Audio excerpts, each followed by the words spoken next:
Using the Canadian healthcare system for the first time can feel overwhelming. You might be a young adult managing your own healthcare for the first time. Or you might be a newcomer from a country where the system works very differently. Either way, knowing what to expect makes it much easier to get the care you need. So, let's break it down. In some countries, you can pay to see a specialist directly. Canada works very differently from that. The healthcare system here is built around triage. That means care is delivered based on medical emergency, not based on who arrived first or who can pay more. So, someone arriving at the ER with chest pain will be seen before someone with, say, a sprained ankle, even if they arrived later. This can be surprising for newcomers coming from a private healthcare system where speed of access is often tied to payment or personal initiative. In general, the process looks something like this. You do an intake, an assessment, and then you get treated. And then, if needed, you're referred to a specialist. Where you start depends on what kind of care you need. We have another video on this channel that explains the different types of care in Canada and when to use each one. But in general, your care journey usually starts with a pharmacist, a telehealth appointment, a walk-in clinic, or the emergency room. In most provinces, pharmacists are one of the quickest and most accessible options for minor health concerns. Things like allergies, minor skin irritants, menstrual cramps, or sprains and strains. A general practitioner at a walk-in clinic is your main option for non-urgent medical care. Think colds and flu, ear or sinus infection, minor cuts and wounds, urinary tract infections, rashes, or sprains that might need an x-ray. If it's not an emergency, but you need a doctor, the walk-in is where you go. They can assess symptoms, write prescriptions, order tests, provide doctor's notes, and refer you to a specialist if needed.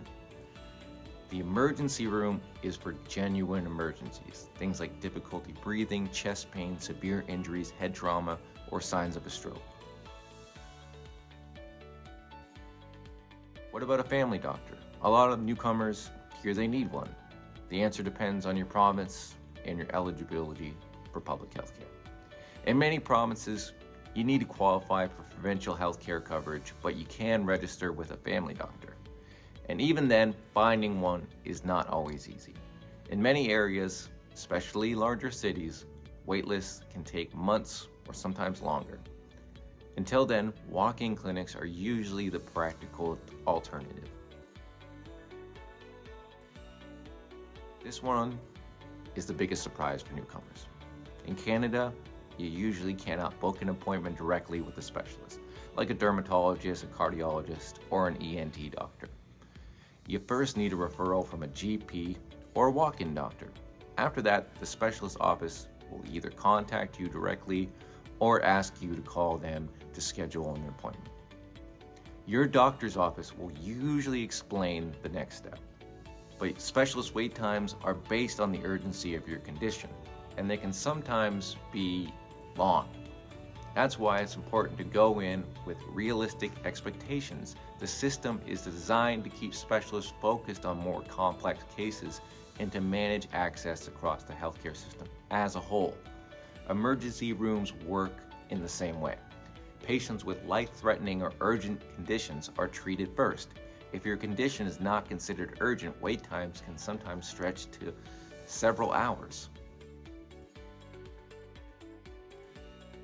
In Canada's public healthcare system, diagnostic tests usually need to be ordered by a doctor. That includes things like blood work, MRIs, ultrasounds, and specialist testing.